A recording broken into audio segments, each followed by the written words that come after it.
د راتلونکي یو ورځنیو او شلاوريزو لوبو لپاره چې د زیمبابوې په وړاندې ترسره کیږي افغان کرکټ بورډ غوراوي کمیټې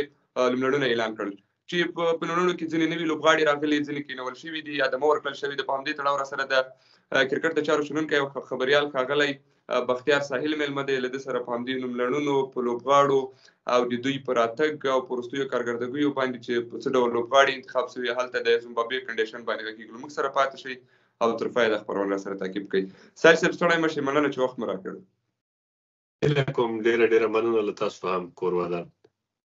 سایل صاحب په ټوله کې په یادو نوملړونو ته درسو څنګه لوبغاړي انتخاب شوي دي او په ټوله کې بعد لوبډلو د افغان لوبډلې جوړښت څنګه دی؟ څومره چې دغه لوبډلې ما ولیدې تر ډیره پورې مناسبې بریښي، ځکه همدغه لوبغاړي دي چې د افغانستان د ننه لوبو کې او دغه راز په نړیوالو سوداګریزو لیګونو کې لوبیږي او تر دې دمه یې لاسته راوړنې هم ښې دي. په اوسني وخت کې دوی په فورم کې هم ښکاري او دوی روان کرکټ کوي، له ډیره وخته مصروفه دي د کرکټ په لوبو. نو دا ټول هغه څه دي چې د هماغه له مخې هم دغه لوبډلې غوره شوي دي. د دې ترڅنګ بله مهمه خبره دا ده چې د زیمبابوې پر وړاندې سیالۍ په شلوریزو لوبو کې بیا یا د شلوریزو لوبلړۍ چې ده د هغې لپاره چې کومه لوبډله غوره شوې ده یا کوم لوبغاړي غوره شوي دي، د هغې نه 11 کسیزه ډیره مناسبه لوبډله انتخابېدای شي او که حتماً لوبډل مشر به په دې سیالیو کې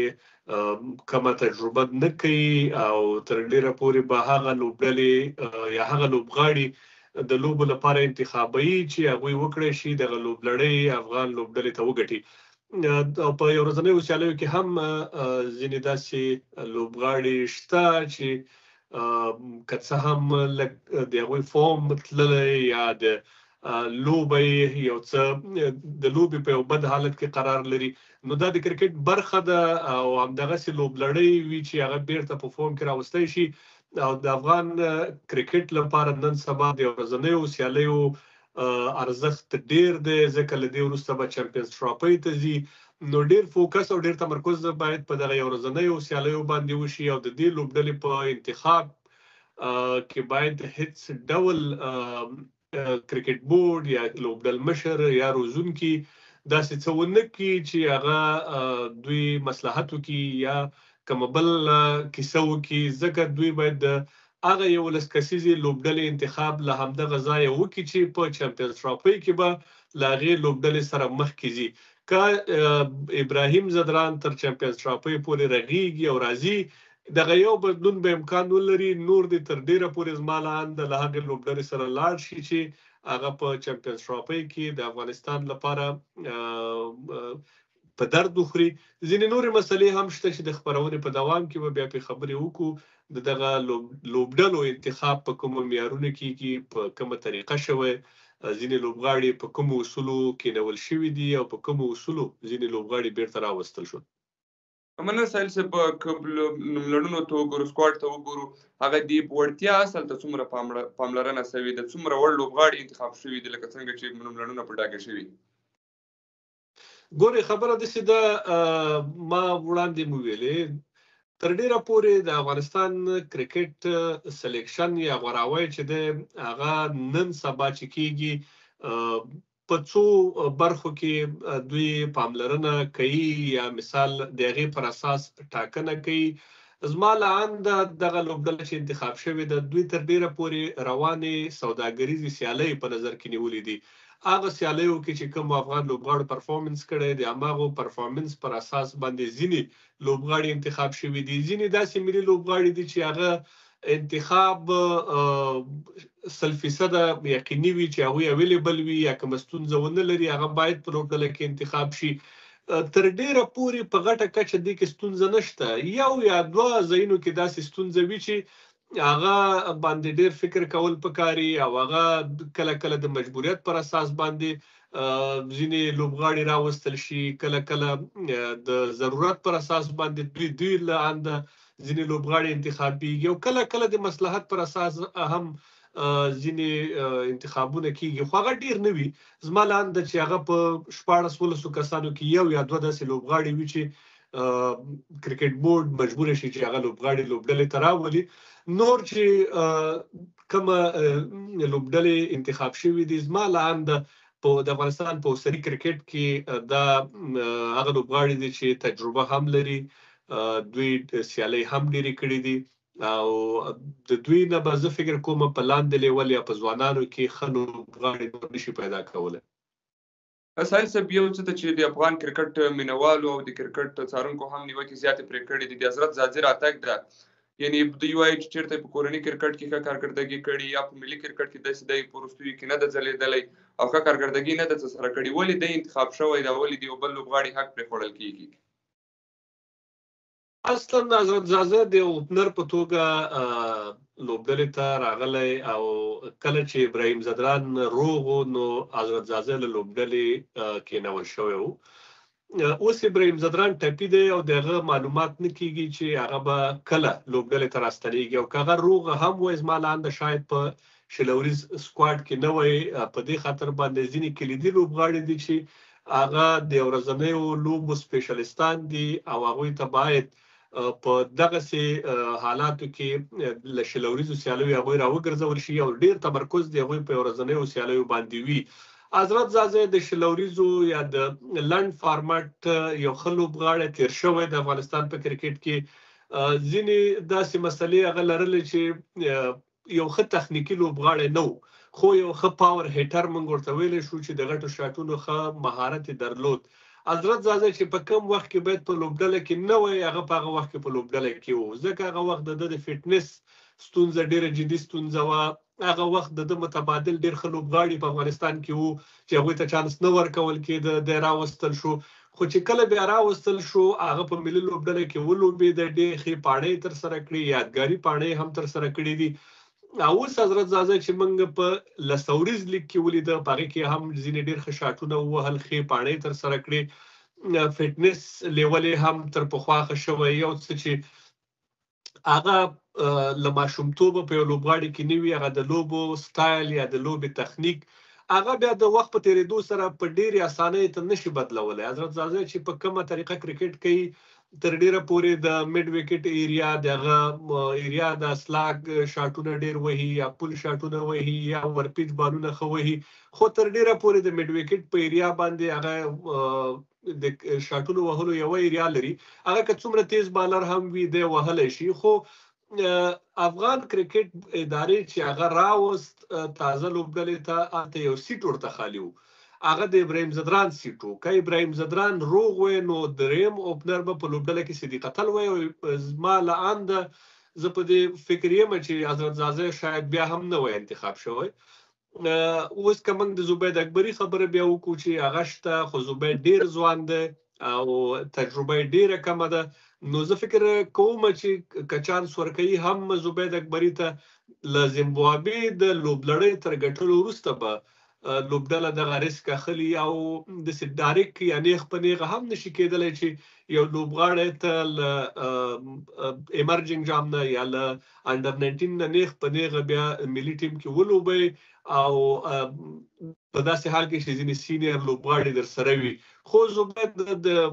راتلونکي لپاره یو غټ نوم دی یو غټ لوبغاړی دی اوس افغان کرکټ بورډ به یا افغان لوبډله به له صدیق اتل او رحمان الله ګربز سره مخ ته ځي بیا هغه نور سپاټونه چې دي هغه نور ځایونه چې دي آرډر د بیټینګ هغه تر ډېره پورې پوره دی یوازې د ابراهیم سیټ خالي شوی او هغې ته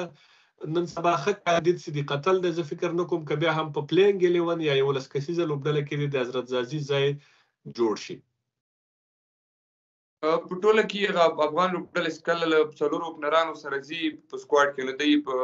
اکثره وخت هغه لوبډله کې درې اوپنرانو ته 11 کسیز سکواډ کې ځای ورکوي ستاسو په اند رحمان الله ګربز صدیق اتل سره به حضرت زازي ولوبي یا زبید اکبري او په ټوله کې اولویت باید چاته یو خو د بورډ لخوا لوبېدنه دی د کپټان لخوا یو هغه په ټوله کې حق ده داسې دا یو خو لوبلړۍ ده کم د آی سی سی یا د ای سی سی ایونت نه دی چې بایلل به د افغان کرکټ لپاره یو غټه ایشو وي یا یو غټه ستونزه وي لکه افغان انډر 19 هم کولی د چې په لوبلړۍ کې د پاکستان غوندې پیاوړې لوبډلې ته ماتې ورکړې، خو په آسیا جام کې له نیپال هم ماتې وخوړه. د کله چې د آی سی سی یا ای سی سی ایونټونه وي، په داسې ایونټونو کې بیا ریسک اخیستل یا سړي سره د بایلات گنجایش ډیر زیات کم وي. الته بیا په دې هیڅ فکر نه کیږي چې زه دا ولوبم که هغه ولوبم. کپتان ته چې څوک ډیر ښه ښکاري یا کوچ ته هماغه سره ځي چې په چا باندې ټرست وي یا باور وي. دغسې لوبلړۍ چې وي په ده کې به ته ازمېښت کوې، ته به نوي لوبغاړو ته چانس ورکوې، ته به خپل ینګ ټیلنټ یا نوي استعدادونه چې دي هغه به همدغلته له ستونزو سره مخ کوې چې هغه یې زده کړي. دا داسې ستونزې نه دي چې ته به ده سره زیاتی کوې، نه، ته ده ته موقع ورکوې او د ده تر شا ولاړې چې دغه ځای ده، دغه ځای کې وکړه، لوبې وکړه او له دې ځایه مخکې لاړ شه. که تا پروف کړه نو ته مخکې لاړ شه. نو زما لعنده اول خو دریم اوپنر به فکر نه کوم که چانس پیدا کی په دې لوبلړۍ کې، خو که بیا هم پیدا کوي یوه لوبه کې، نو زه وایم چې زبید اکبري ته چانس ورکړي. یو ځوان دی او زه په دې مطمئن یم چې په زبید اکبري باندې به سرمایه گذاري هغومره مفیده وي لکه په صدیق اتل باندې چې افغان کرکټ بورډ وکړه او هغه لوبغاړي ځان ثابت کړه په 2-3 کلونو کې چې هغه کولی شي د یو با تجربه لوبغاړي په څیر باندې لوبه وکړي. نو زما فیور او زما رایه زبید اکبري ته ده. ځوان دی او په بایلټرل سیریزونو کې عموما بورډونه په توافق سره د 15 په ځای باندې 17 لوبغاړي بیایي او هغه ریزرو سکواډ چې وي هغه هم په سکواډ کې انکلوډ کوي یا یو ځای کوي او بیا یې هلته ځکه هلته هغه دا داسې وي چې ته کوم ډول زیمبابوې اوس تا ته دعوت درکړی چې ته څه شی کوې چې کله ته زیمبابوې ته بیرته دعوت ورکوې، زیمبابوې هم هماغه رایټس یا هغه حقوق لري چې تا 18 لوبغاړي وروستي وي، 18 هغه هم راولي. که تا ته 10 کوټې په 5 سټار هوټل کې نیولي، 10 به ته هم ورته نیسي. نو دا شی نه داسې وي چې دا دوه اړخیزه توافق پر اساس کیږي. نو هغه د لوبغاړو تعداد کومه ستونزه نه ده چې وي، خو کله چې پلینګ 11 انتخابیږي دا مهمه وي. دی ورسکسین نوملړ ټاکنه به ترې سخته نه وي له دومره لوبغاړو نه. زه فکر نه کوم چې کله مایند کلیر وي، ذهن کلیر وي د لوبډل مشر او د کوچ، بیا ستونزه نه وي. خو که هغه د ملګرتیا خبره وي، هغه کې بیا که 12 لوبغاړي وي له هغه 12 نه هم 11 انتخابول ډېر سخت وي چې ته به یو څوک کېنئ که نه، ځکه ته هلته بیا ملګرتیا کوي. خو که چیرې د وطن خبره وي او د دغه خبره وي چې یو سړی عدالت کوي، نو د عدالت په حساب باندې زه فکر کوم چې له 13 لوبغاړو هم 11 انتخابول ډېر اسانه کار دی. مننه کوم د سایل صاحب. بل په 500 ورځو سکواډ کې هغه لوبلړۍ لپاره چې انتخاب شوی، یو څه چې هغه د افغان مینوالې په اړه څرګندونې کوي یا پرې خفه دي، هغه د ریاض حسن نشتون دی. دی له 13 تقریبا 2 کلونو لوبډلو سره مل وي، له لوبډلې سره مل وي، په بینچ باندې کله کله یو لوبه کې چانس ورکړل سي. یعنی په کار نه و چې دی هم د سکواډ برخه وای او په کوم اصولو باندې دی له سکواډ نه لرې شوی دا او د راتلونکي لوبلړۍ لپاره نه ده غوره شوی. ګوره یو شی د ډېره مهمه خبره ده چې ټول باید په دې باندې فکر وکړي چې دا یو رقابت دی، دا د 2 کسانو مقابله ده. یو مهال د شهزاد محمدي د نشتون په تړاو باندې هم ټولو خلکو نیوکې کولې او د کرکټ مینوال تر ما پورې خفه و چې ولې شهزاد یو دم له پامه وغورځول شو. خو د هغه داسې متبادل لوبغاړی راغی چې اوس هغه پخوا به چې کوم موږ پوسټونه کړي یا کومه خبره هم کړي، په هغې هم کله کله سړی پښیمانه کېږي. که موږ هغه وخت کې زموږ د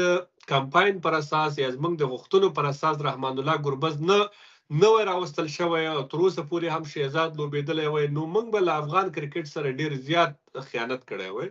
یعنې ډېر ظلم به موږ سره کړی وای چې موږ د دغسې یو استعداد مخه نیولی وای لکه د رحمان الله ګربز. رحمان الله ګربز چې کله هغه سیټ ونیو تر ننه پورې هغه پروف هم کړه، هغه په T20 کې، هغه په ون ډے کرکټ کې، هغه په نړیواله کچه باندې وښوده چې افغان کرکټ دغسې استعدادونه لري او دغسې ځوانان لري، د دوی آینده هم ډېره روښانه ده او دا په ځانګړې توګه ګربز وښوده. زه فکر کوم چې د ګربز او ابراهیم په شتون کې به ریاض حسن سره همدغسې سلوک کېده.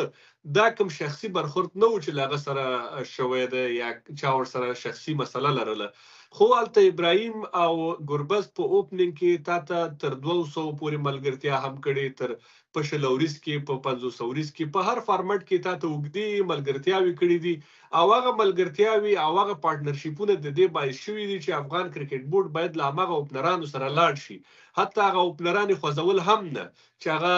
اوس مصلحت وکړي چې یاره ابراهیم دې ون ډاون راشي او پلانکې دې له ګربز سره اوپننګ وکړي. دا افغان کرکټ ته په ګټه نه و. دغه 15 کاله که ریاض حسن له افغان لوبډلې سره سفرونه کړي دي، خو هلته د دم مخه چې نیولې مثال ابراهیم نیولې. نو ابراهیم موږ نشو ویلی چې تر ریاض حسن دې په ماډرن کرکټ کې ښه لوبغاړی نه وي. موږ وایو ریاض حسن هم یو غټ استعداد دی د افغانستان د کرکټ، خو په اوسنیو شرایطو کې ابراهیم ځدران تر هغه غوره و. اوس چې ابراهیم نشته او بیا هم ریاض حسن نه دی انتخاب شوی،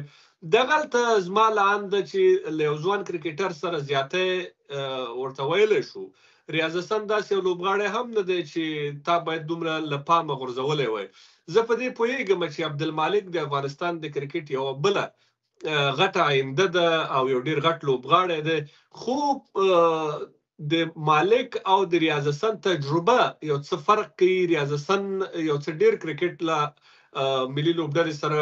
سفرونه ډېر وکړه، کوای ډېره بده به نه وای، خو نشتون به زه فکر نه کوم چې د افغان کرکټ په دغه یو ورځنیو سیالیو باندې کوم اغېز ولري. هلته اوس صدیق اتل تللی دی چې تازه په ایمرجنګ جام کې هغسې د غره غوندې پرفارمنس وکړه، افغانستان یې اتل که. نو صدیق اتل به د ابراهیم په نشتون کې له ګربز سره یوه ښه جوړه وي چې اوپننګ وکړي، او که هغه نه وي نو بل اوپنر به عبدالمالک وي چې عبدالمالک هم په کورنیو سیالیو کې د هغه پرفارمنس چې وګوري ډېر زیات ریکارډونه لري او یو ډېر زیات ښه لوبغاړی دی. د هغه قد قامت، د هغه د پاور هیټینګ استعداد، د هغه تخنیک، زه په دې باندې ډېر نه یم خفه چې ریاض سره به چا زیاتی کړی وي. دا د افغان کرکټ یو د ټولې دنیا د کرکټ یو اصول دی چې کله هم تر تا ښه لوبغاړی راځي په هغه وخت کې داسې معنا نه ده چې په ټول عمر کې به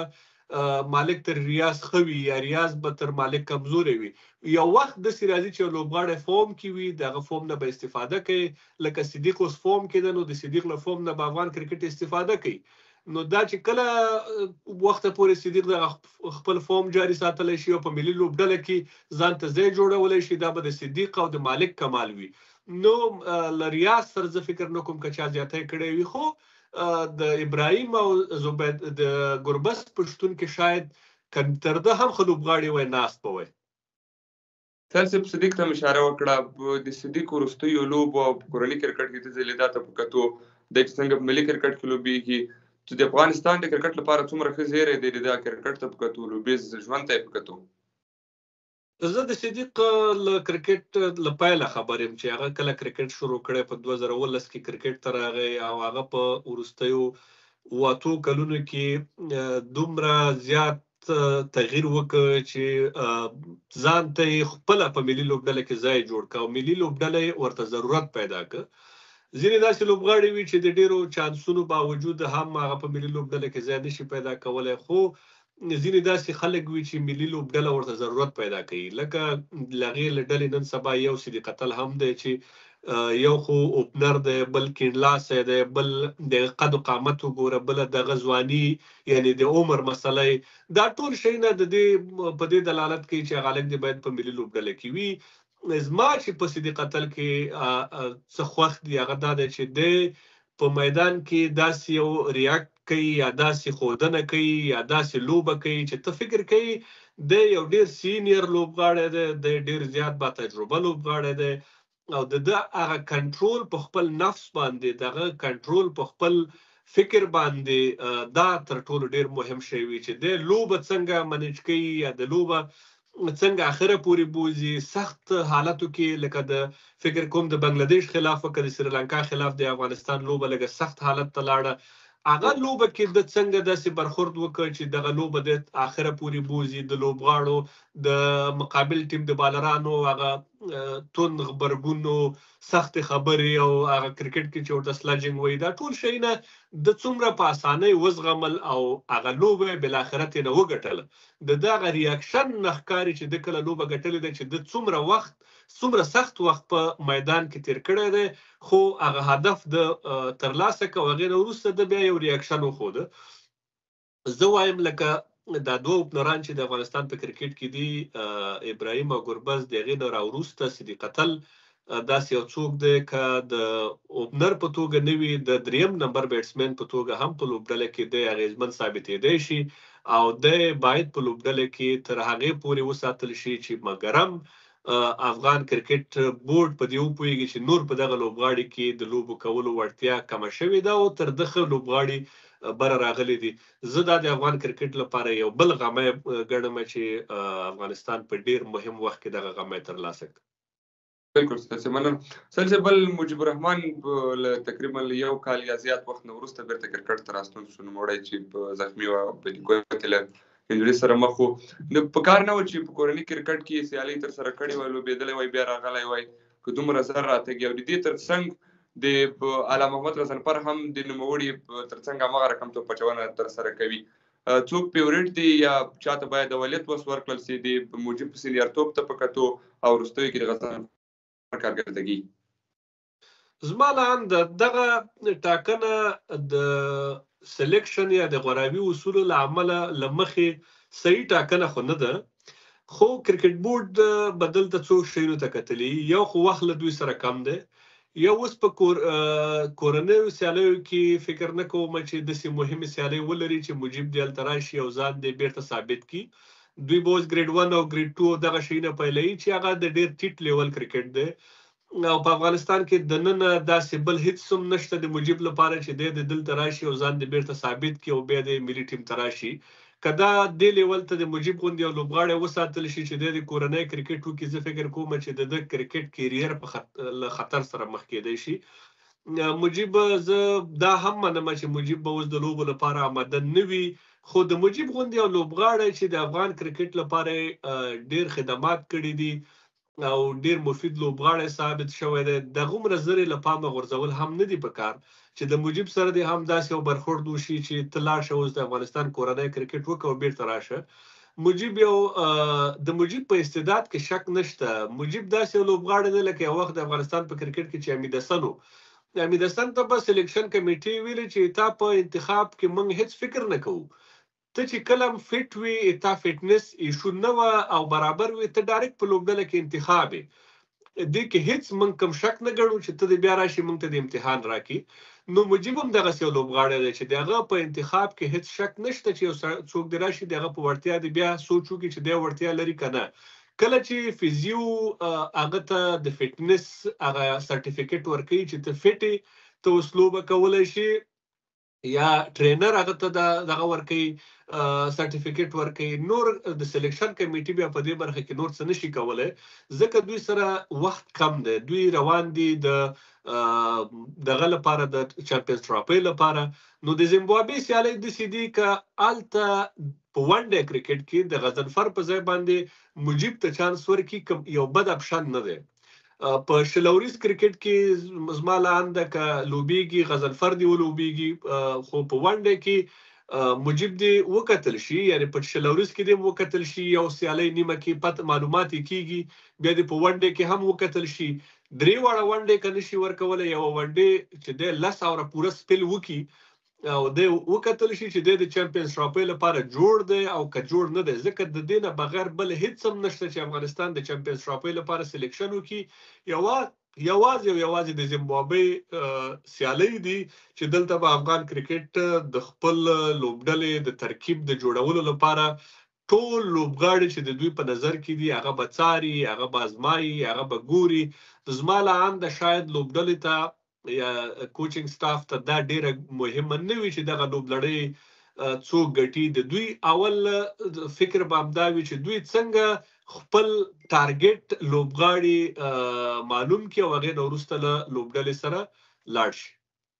د افغانستان کرکټ بورډ یا سلیکشن کمیټه له لنډمهالو ګټو پسې نه ده تللې، لکه څنګه چې موږ تېر سیریز کې ولیدل هغه فاست بالینګ ته موږ زیاته پاملرنه نه وکړه، چانس مو نه ورکړل. زموږ سره په بینچ کې لوبغاړي وو، بلال سمیع وو، لکه څنګه چې نوید زدران یا همداسې فریدون داودزی، همداسې راتلونکي په سیالۍ را روان دي. افغان لوبډله به له لنډمهالو ګټو پورې لاړه شي، اوږدمهالو پورې چمپیون ټرافي ته به ځان اماده کړي. زه فکر کوم چې اوس به د دوی پلان ټول په چمپیونز ټرافي باندې وي، ځکه افغانستان له 2023 ورلډ کپ نه راوروسته ډېر ښه کرکټ وکړ، بیا په شلوريز نړیوال جام کې تر نیمه پیلوبې پورې لاړل.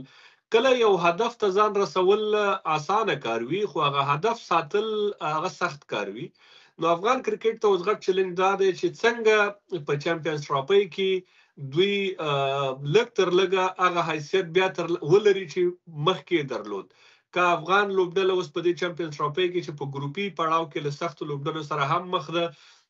ونه کړی شي چې یو سیالي هم وګټي، نو دا به د افغان کرکټ لپاره ډېر بد خبر وي چې افغانستان یو دم بیرته کولپس کوي او هر څه بیرته د لاسه ورکوي. دوی به د جانتان ټراټ یا د روزونکي ډلګۍ له نشتون سره هم شاید مخ شي، او خبرونه دا وایي چې جانتان ټراټ شاید له لوبډلې سره نه وي، هغه قرارداد دغه پای ته رسېدلی او کرکټ بورډ ورسره ځینې برخو کې هوکړې نه دي کړي چې هغه ځینو لیګونو کې د قراردادونو خبره ده چې اوس د زیمبابوې په ټور کې هم شاید هغه نوي د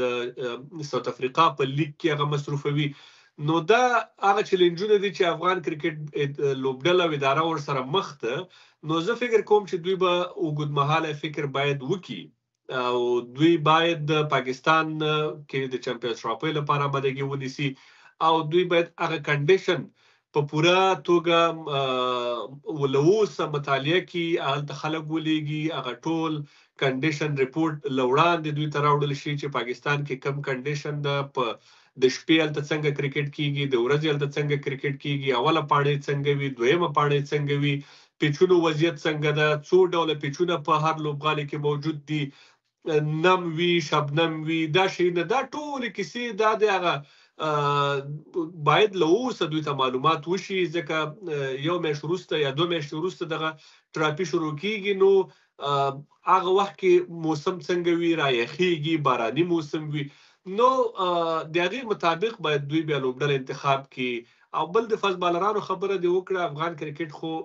افغان کرکټ بورډ یا کپتانانو که څه هم سیالۍ به یې ګټلې، خو یو څه سره چې دوی زیاتی وکړه له تېرو 10-12 کالونو راهیسې، دا یوازې دې ادارې پورې تړلې نه ده، دا د 2015 نه را په دې خوا چې کله دولت زدران، حمید حسن او شاپور زدران په ملي لوبډله کې د دوی اثر او رسوخ لږ کم شو، او حمزه هوتک اټیک شروع کړ، هغې نه وروسته مجیب بیا دغه دنده مخ ته وړله، اوس یې غضنفر باندې وړي. نو موږ له خپل فاست بالینګ سره زیاتی کړی دی، او موږ ځکه هم ښه فاست بالران نشو پیدا کولی چې فاست بالران دا سوچ کوي چې اوس زمونږ فیوچر نشته، په ملي لوبډله کې یو فاست بالر لوبوي او په بینچ ورته 10 فاست بالران ناست دي، نو څوک فاست بالینګ بیخي کوي نه. دغه غضنفر هم فاست بالر اوله کې او فاست بالینګ یې پرېښود، سپین یې شروع کړ، ځکه که دی فاست بالر وی یعنې دا یقیني خبره ده چې تر اوسه پورې به دی هماغه د کابل په اکاډمۍ کې ګرځېده. نو دا هغه منټالیټي ده چې دا بدلول غواړي او دا باید د ملي لوبډلې په کچه بدل شي. د ظرفیت لوړونې کمیټه چې د یا دلته کومه څانګه چې دغه وایي چې موږ په فاست بالرانو کار کړی، همداسې د افغان کرکټ بورډ مسؤلین وایي چې فاست بالرانو پیدا کړي دي، نو تاسې وینئ چې لوبولي دي یا کار پرې شوی ده؟ پیدا کول خو د دوی کار ده چې پیدا کړي، او هغه څانګه هغه ډپارټمنټ دا مسؤلیت لري چې ځان ته یو مشغولتیا یا یو بوختیا هم پیدا کړي. هغه خو داسې نشي کولی چې ټول کال همدغسې ناست دی، ځکه د کال په منځ کې د کال په اینډ کې به هغه ریپورټ ورکوي او هغه به وایي چې هغه کوم بجټ چې ورته کرکټ بورډ ورکړی و هغه چیرته لګولی دی او د هغې بجټ د لګولو آوټپوټ څه دی. نو هغه خو به یو شی دوی ښیي، خو دا چې کله هغې ډپارټمنټ به خپله دنده صحیح کړې وي، رښتیا هم هغوی فاست بالران پیدا کړه، هغوی